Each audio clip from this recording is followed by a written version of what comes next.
este año, como hemos venido comentando, muy enfocados en sostenibilidad, en cómo la inteligencia artificial puede ayudar a cumplir esos objetivos de desarrollo sostenible de la Agenda 2030.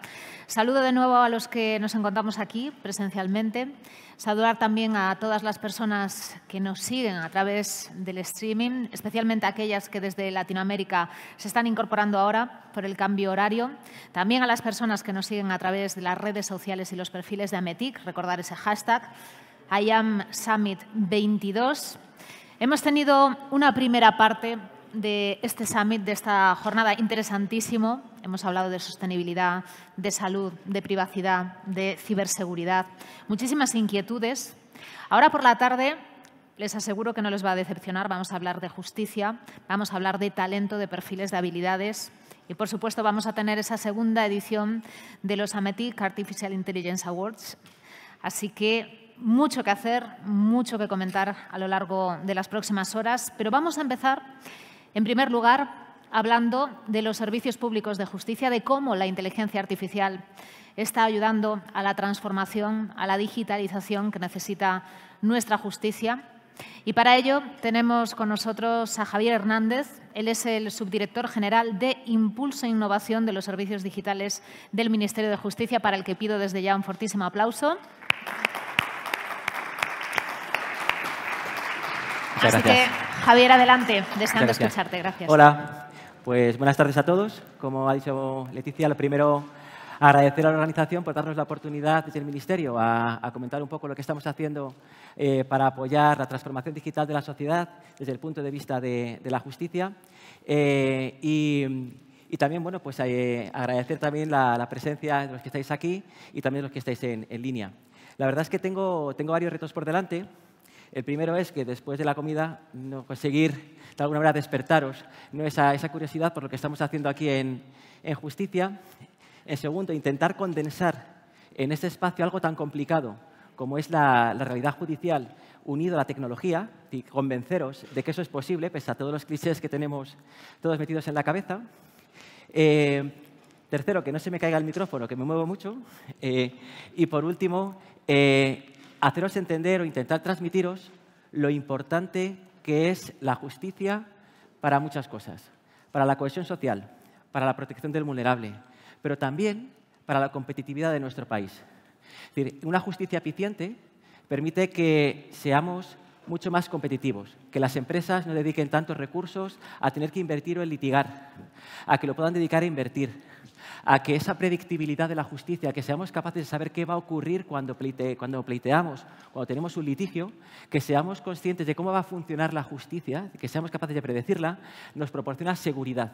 Y la seguridad jurídica es lo que el sector empresarial de este país, sede parcialmente con la parte de tecnologías de este foro, es lo que pretendemos conseguir con esta transformación digital.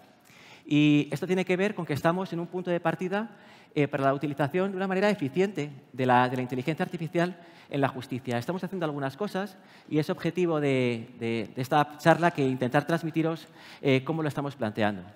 En ese sentido, hemos creado una escalera en la que vamos a ir desde lo más básico, lo que todos conocemos, lo que todos tenemos en Alexa, lo que el reconocimiento de voz, que me textualice, el WhatsApp, lo tenemos todo muy fluido, con reconocimiento del lenguaje jurídico, el lenguaje forense, la textualización de las grabaciones de las vistas judiciales, de los juicios que se realizan, que todos se graban, utilizar un sistema de inteligencia para sacar el texto. Pero también vamos a ir un poquito más allá. Estamos hablando de un buscador inteligente, de un clasificador documental automatizado, de un extractor de entidades nominales de los propios documentos, generación de resúmenes, bueno, un conjunto de iniciativas hasta llegar, ¿por qué no?, a poder llevar a cabo propuestas que sean de utilidad, que sean asistentes para la toma de decisiones judiciales o jurisdiccionales. Es importante que veamos que justicia no es solamente la administración de justicia tal y como la entendemos, sino que es un servicio público. Y todas estas funciones que estamos viendo de inteligencia artificial son añadidos, son ayudas para la mejora de la tramitación, del funcionamiento del servicio público de justicia, que ha de regirse, por tanto, por los mismos criterios que cualquier otra administración: eficiencia, eficacia, buen uso de los recursos y un largo etcétera. En ese sentido, es importante que, mejor dicho, tengo otro reto más, y es que voy a intentar no hablar de tecnología nada más. ¿Vale? Entonces, lo que vamos a hacer son casos de uso en lo que estamos aplicando la inteligencia artificial para llevar a cabo esto. Y el primero que os presento es el de textualización de las vistas, lo que acabo de comentar. Nuestro Alexa, pero a lo bestia. ¿Vale?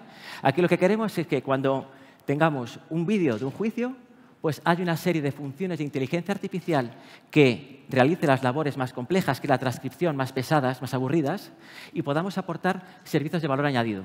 Vamos a verlo con un vídeo.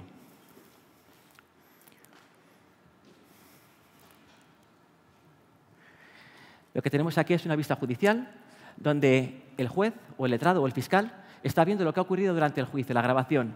A la derecha, minuteado y por segundos, va poniendo todas y cada una de las frases que ha dicho cada uno de los intervinientes. Bueno, hasta aquí bien. ¿Qué es lo que aporta valor? Aparte del sistema de inteligencia, lo que nos va a permitir, no se ve muy claro, pero es buscar palabras que el juez ha recordado que dijo aquel testigo o que dijo el fiscal, ¿no? Entonces localiza exactamente el punto donde se encontró en esa grabación del vídeo. Pero es que además el sistema de inteligencia me dice los diferentes intervinientes que ha habido. Obviamente no sabe quiénes son, pero sí que sabe que es interviniente 1, el 2, el 3 y el 4, y el juez o el letrado puede poner el nombre a sus intervinientes. ¿Vale? Es un ejemplo muy claro de que la utilización de la inteligencia artificial no contiene ningún riesgo, no conlleva ningún riesgo para lo que es la impartición de justicia, pero es un enorme asistente para un buen servicio público de justicia, que no solamente vale para los magistrados o jueces, sino también para los fiscales y, ¿por qué no?, para todo aquel que vaya a acceder al expediente judicial, abogados, procuradores, graduados sociales o cualquier interesado que tenga posibilidad de poder ver estos expedientes. En ese sentido, ¿cómo estamos a día de hoy en justicia? Con la textualización llevamos bastantes meses.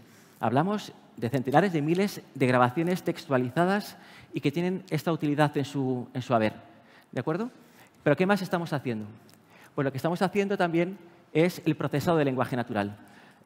Prometí no hablar de tecnologías y no lo voy a hacer. ¿Qué queremos hacer? Básicamente lo que queremos es que un abogado, un procurador, cuando tiene que aportar un documento porque alguien se lo pide, o una empresa privada que recibe una notificación judicial, esas que todavía no las alegran tanto, como las multas de tráfico, bueno, pues cuando las recibes tienes que aportar una documentación. ¿Y qué ocurre? Que cuando aportas una documentación, el sistema tiene que poder ayudarte a que lo hagas de una manera más sencilla. El servicio público tiene que permitirte que lo hagas de la manera más fácil posible. Para eso utilizamos dos iniciativas. Primero, la clasificación automatizada de documentación y la extracción de indicadores del documento que me permita localizar o ubicar ese documento en el expediente judicial determinado. También, otra herramienta fundamental es la anonimización de documentos. A todos nos gusta saber cómo van las cosas. Bueno, pues para ofrecer un servicio a la ciudadanía, a los investigadores, a quien tenga que tener acceso a ese expediente, es muy conveniente que ese proceso de anonimización se realice también con inteligencia artificial. Vamos a ver otro ejemplo. Aquí lo que estamos viendo es que el funcionario coge un documento judicial, el que sea o varios documentos judiciales, y lo que va a hacer es seleccionarlo. Y aquí lo que hemos hecho ha sido poner a competir diferentes, perdón por el término técnico, redes neuronales a la vez. Algunas más sencillas, otras más complejas como las Transformer e incluso las del Supercomputing Barcelona Center. ¿De acuerdo? Y lo que hacemos es localizar todas las entidades nominales, las clasificamos por categorías, y son nombres, localizaciones, cuentas bancarias, direcciones postales, identificadores, DNIs, pasaportes, lo que sea. ¿Vale? Las agrupamos en categorías y podemos realizar un ofuscamiento o una sustitución de unas palabras por las otras. De tal manera que esa labor repetitiva que tiene que hacer el funcionario actualmente, en ocasiones con Tipex, en ocasiones tachando, escaneando, digitalizando, escaneando, lo podemos hacer de una manera mucho más rápida. Estamos haciendo más cosas, como pueden ser mapas documentales o resúmenes automatizados. En esta es una fase todavía un poco más priorística, ¿de acuerdo? En la cual lo que permitimos es que, en base a un expediente judicial, podemos elaborar un mapa de sucesos, una línea temporal de sucesos. Esta persona robó esto en tal tienda que está ubicada en tal sitio, su abogado se llama Pepe, el abogado de la contraparte, el juez se llama tal, ocurrió en 1957, el artículo aplicado en la sentencia es el 26.1 de la ley del... ¿Vale? Esto es lo que estamos dibujando aquí. Además, también estamos haciendo extractos documentales. Yo soy ingeniero informático, me cuesta entender los documentos que me manda la agencia tributaria cuando hacen algún requerimiento, no os digo ya una sentencia judicial. ¿Vale? Bueno, pues yo creo que la elaboración de resúmenes automatizados por parte de algunos documentos judiciales nos va a permitir fomentar una mayor comprensión de la actividad judicial. Es decir, vamos a localizar la información que tenemos en los propios documentos para establecer resúmenes que permitan ser más comprensibles por la ciudadanía. Es lo que llamamos la accesibilidad de la justicia. En ese sentido, todas estas iniciativas se enmarcan dentro de lo que llamamos la justicia en datos. La justicia en datos se enmarca dentro del proyecto de Justicia 2030, pero también tiene dos iniciativas asociadas en las que también se utiliza inteligencia artificial, que es localización de datos concretos en los documentos judiciales. Mirad, en la justicia lleva plenamente digitalizada desde 2016. Plenamente digitalizada no quiere decir en muchas ocasiones que tengamos toda la información perfecta, FETEN, que tengamos todos y cada uno de los datos. Entonces, ¿qué ocurre? Que yo tengo los expedientes digitales en formato PDF, con lenguaje claro, pues hemos usado un OCR, ¿vale?, desde muchísimos años atrás. Y, sin embargo, hay mucha información que me falta.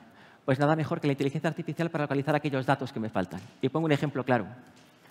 Si yo quiero hacer un estudio sobre los desahucios que se producen en nuestro país, yo necesito saber la dirección postal donde se ha producido el lanzamiento, es decir, la expulsión de esa persona de esa vivienda ocupada. Para yo tener esa dirección tengo que tener algún campo de base de datos. La realidad es que no lo tenemos. Lo tenemos en un documento que es el decreto de lanzamiento, que se remite a los cuerpos y fuerzas de seguridad del Estado. Con lo cual, lo que tendría que hacer sería, si quisiera hacer a mano, es leerme todos y cada uno de esos decretos y extraer la información. Bueno, pues estamos utilizando la inteligencia artificial para detectar en cada uno de los documentos el dato que nos interesa con un objetivo: crear la base de datos de la vulnerabilidad, de la conflictividad social de este país, que nos permita luego aplicar políticas públicas que minoren la comisión de esos delitos, que mejoren la seguridad ciudadana o que mejoren la protección de las víctimas. Entonces, ¿esto cómo es posible? Bueno, pues es posible unido a dos factores muy importantes. Primero, el anteproyecto de ley de eficiencia digital, que considero que es una de las leyes de tramitación electrónica de administración digital, como lo queramos ver, más avanzadas que tenemos en nuestra normativa actualmente, en la que se habilitan algunos elementos que son críticos. La seguridad jurídica digital, en términos de identificación y firma. La posibilidad de automatización, la utilización de inteligencia artificial en una norma de la justicia. Donde también podemos hablar de la transformación digital de la justicia para pasarnos de pasar de documentos a pasar a datos. Entonces, en ese sentido, consideramos que esta ley, este proyecto de ley actualmente en el Congreso, junto con los 410 millones de euros que los fondos europeos de recuperación y resiliencia ha puesto en manos de la justicia y que, sorpresa, ha sido aprobado por unanimidad el reparto entre todas las comunidades autónomas con competencia transferida, donde además contamos con el apoyo del sector empresarial para llevar a cabo las actividades que estamos llevando a cabo, donde hemos pactado los proyectos de interoperabilidad, los proyectos país que queremos llevar a cabo en los siguientes años. Bueno, creo, sinceramente, que la unión de esos dos factores, unido a todo lo que acabo de comentar, nos permitirá hacer esa pequeña transformación que, sobre todo, tendrá que ser cultural más que de hechos, pero que también se acompaña de hechos, como os he enseñado anteriormente. Vamos a más cosas. ¿Cuál es el valor o cuáles son lo que queremos priorizar? La dimensión social. La dimensión social de toda la tecnología nos va a permitir mayor protección, mayor igualdad, mayor cohesión territorial, comprensión, eficiencia, aprovechamiento de los recursos y más competitividad país. Y incido mucho en este asunto porque nunca se asocian estos dos conceptos, justicia y economía. La justicia tiene un impacto directo en la economía, brutal. Entonces, si mejoramos la economía es circular. Revertimos en mejor sociedad, mayor protección, mayor igualdad y un largo etcétera.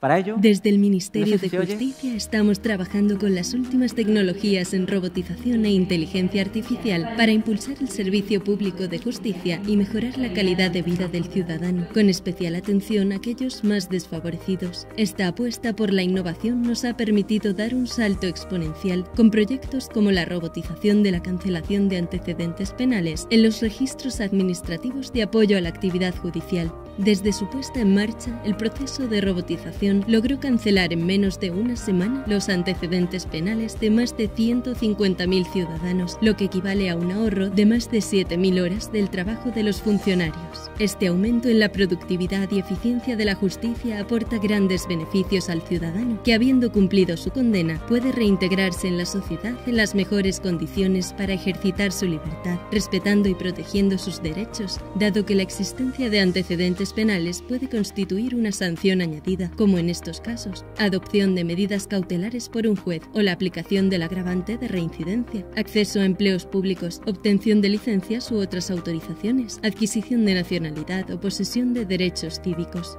acceso a algunos empleos privados. Todo esto puede aumentar la sensación de estigma del ciudadano si no se produce la cancelación. Una administración más moderna y eficiente, A día de hoy, se tramitan de oficio más del 340% de cancelaciones de antecedentes penales que antes del robot. Además, se están realizando estudios de inteligencia prospectiva que permitan, mediante la incorporación de datos de distintos orígenes, aplicar políticas públicas de calidad para minorar la comisión de estos delitos y mejorar la protección de las víctimas. Robotización e inteligencia artificial en justicia.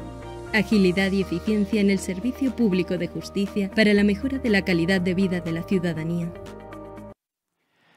Entonces, como os decía, es decir, el poder demostrar con hechos, es decir, poder hacer que la gente comprenda que la justicia no solamente es lo que oímos en la prensa, que le empecemos a asociar a conceptos como tecnología, que empecemos a asociarlo a conceptos como, hasta el día de hoy, 250.000 de personas que tienen su historial penal limpio, porque no había la suficiente capacidad de recursos para poder tramitar de oficio esa cancelación de antecedentes. Eso tiene un impacto real en la sociedad. Son 250.000 posibles empleados públicos más, 250.000 posibles acogedores de gente que quiera adoptar de nacionalidad. En fin, entiendo que es un conjunto de ramificaciones, de consecuencias que tienen su impacto. Esta robotización inteligente la hemos realizado en la cancelación de antecedentes penales, donde, por cierto, vamos a ampliar la posibilidad de este robot para llegar a casi al 100% de todos los casos que podríamos automatizar. También lo estamos haciendo con las subastas judiciales, también con incapacidades, donde vamos a evitar que casi 300.000 personas tuteladas, el 80%, por desgracia, no van a poder tener una enfermedad reversible, van a ir a peor. Con lo cual, vamos a intentar evitar que esas personas tengan que acudir presencialmente al juzgado, automatizando gran parte de los trámites judiciales que les obligaría a presenciarse ante un juez con todo lo que eso conlleva de perjuicio pues, para la familia, para el enfermo y, por supuesto, para la propia administración que tiene que revisar de oficio por una directiva europea todos y cada uno de esos casos. En ese sentido, ya voy terminando, otro ejemplo es que, unido a estas cuestiones, podemos apoyarnos en otras, como puede ser la inmediación digital, que nos permitiría poder hacer de presencia digital. La utilización de un dispositivo móvil, de una tableta desde tu casa, puedes hacer una ratificación de un divorcio o un interno desde una prisión o un enfermo desde un hospital. Puede hacer la declaración ante el letrado de la Administración de Justicia exactamente igual que si estuviera presencialmente, habilitando lo que hemos hecho, tanto normativa como técnicamente, la posibilidad de realizar identificación y firma electrónica no criptográfica, podría haberlo dicho en algo tecnológico, pero al final lo he dicho, pero que nos habilita que esa persona a través de videoconferencia puede realizar esa firma tal y como si estuviera delante del letrado, a través de un sistema neutro, multidispositivo y un largo etcétera de cuestiones que apoyan, como digo, esa dimensión social. Como decía, esto se enmarcaba dentro de justicia basada en datos. Este es un camino que implica en la que tenemos muchísimos puntos de mejora, desde la gobernanza del dato, la prospectiva, la transparencia, finalizando, como veis, en la inteligencia artificial. Pero hay un punto que me gustaría señalar, y es la consideración desde el sector justicia de que el dato de justicia es un bien público. No es ni tuyo ni mío, es de la sociedad. Y, por tanto, hay que preservarlo, hay que utilizarlo, ¿pero para qué? Para revertir su valor a la ciudadanía. Así, lo que tenemos que hacer es publicar, transparentar toda la información que tenemos. En datos.justicia.es pueden disponer de la información que en la primera versión de un portal de datos de justicia estamos poniendo a disposición de la ciudadanía. Información de la cuenta de depósitos y consignaciones judiciales, de los registros civiles, de la actividad judicial, de las notificaciones electrónicas. Muchísimas cosas que considero que son los datos de la propia ciudadanía, de la actividad de la propia sociedad.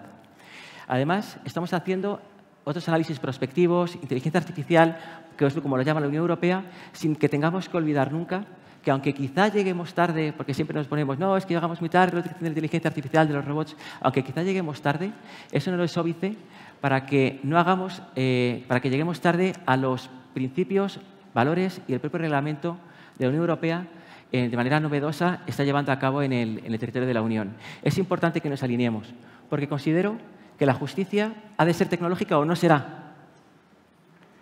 Pero la tecnología o es humanista o no será justa. Entonces, es importante que estas herramientas de inteligencia artificial, estas herramientas de utilización de datos, de utilización masiva de datos, tenga ese respeto a esos principios. Transparencia. ¿Es la transparencia lo que dice Elon Musk que va a hacer con Twitter? ¿Que es publicar el algoritmo? Pues quizá no. Es transparencia, gobierno del dato, análisis de riesgos, todo eso aquello que el reglamento establece de la Unión Europea en la regulación del uso de la inteligencia artificial.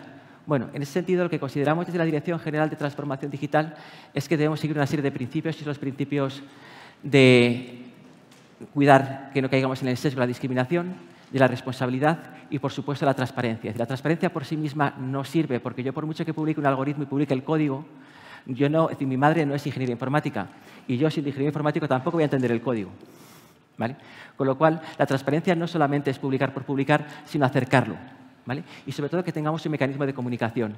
En ese sentido, en la página web del Ministerio de Justicia podréis encontrar los registros de datos, de aplicaciones, de miembros, de algoritmos y de sesgos que estamos utilizando a la hora de aplicar la inteligencia artificial a los procesos, donde vais a ver la detección de posibles sesgos, los datos que hemos utilizado, su volumetría, si aplica o no aplica el Registro General de Protección de Datos, cuáles son los miembros del equipo que están llevando a cabo su sexo. En definitiva, transparentar, pero de una manera accesible a la ciudadanía que lo entienda.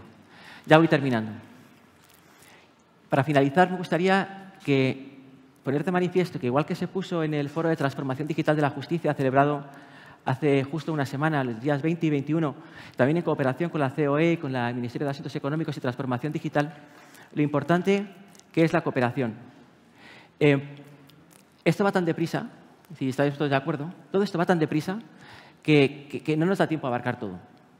Entonces, yo soy un experto en sesgos de datos, yo soy un experto en transformación digital, soy un experto en cambio cultural, soy un experto en acompañamiento, no. Soy un experto en violencia de género, no.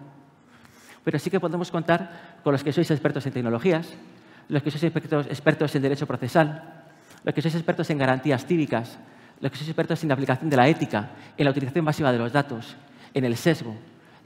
Por tanto, creo que la cooperación del sector privado, sector público, unido a la academia, junto con todo el colectivo jurídico que son las grandes empresas de abogacía, de mediadores, de graduados sociales, de la procura, tenemos que trabajar juntos. Sin eso es imposible. Yo puedo correr mucho, siendo un subdirector de informática o de innovación, puedo correr mucho, pero si yo no cambio la cultura de mi usuario, si yo no convenzo a mi usuario, poco voy a poder hacer. Y para eso hace falta que trabajemos todos juntos. El abogado con sus abogados, el procurador con su procura, la empresa de abogados o el interesado, el ciudadano que sabe que lo puede hacer por videoconferencia. Oye, ¿por qué? Entonces, es importante trabajar juntos, comunicar juntos. Teniendo algunos principios que considero que son fundamentales, que es un uso ético de los datos, un uso digamos, primordial, la importancia del sector académico en esos estudios y que contemos con el sector académico para que dé una validez académica, tanto técnica como humanista, como filosófica, si quieres, o funcional de los datos. De tener en la cabeza la importancia del sesgo que pueden tener, en este caso, las decisiones judiciales, y ser absolutamente escrupulosos en la utilización de los estudios prospectivos que vayamos a hacer para la minoración de delitos o para hacer mapas de calor donde se producen los desahucios, ese tipo de cuestiones. Destacar como administración pública la relevancia social y el impacto social como ese 250.000 de personas que ahora pueden tener un historial limpio sin sección de estigma, que seamos conscientes de la que estamos trabajando, que sigamos los principios europeos que nos aportan este paraguas jurídico, este paraguas económico también, ¿vale? Porque nos va a permitir ir más deprisa, pero con pasos más seguros y sobre todo con mucha más seguridad jurídica. Y por último, consideremos a la justicia como garantía de que vamos a hacer un uso responsable de los datos, que confiemos. Y para confiar hace falta que los diferentes organismos y diferentes administraciones públicas también compartan su información para poder lograr estos objetivos, pero también las empresas.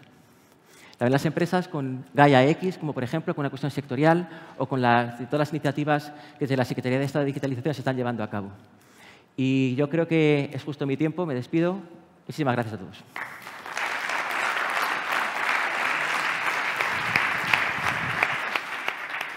Gracias, Javier.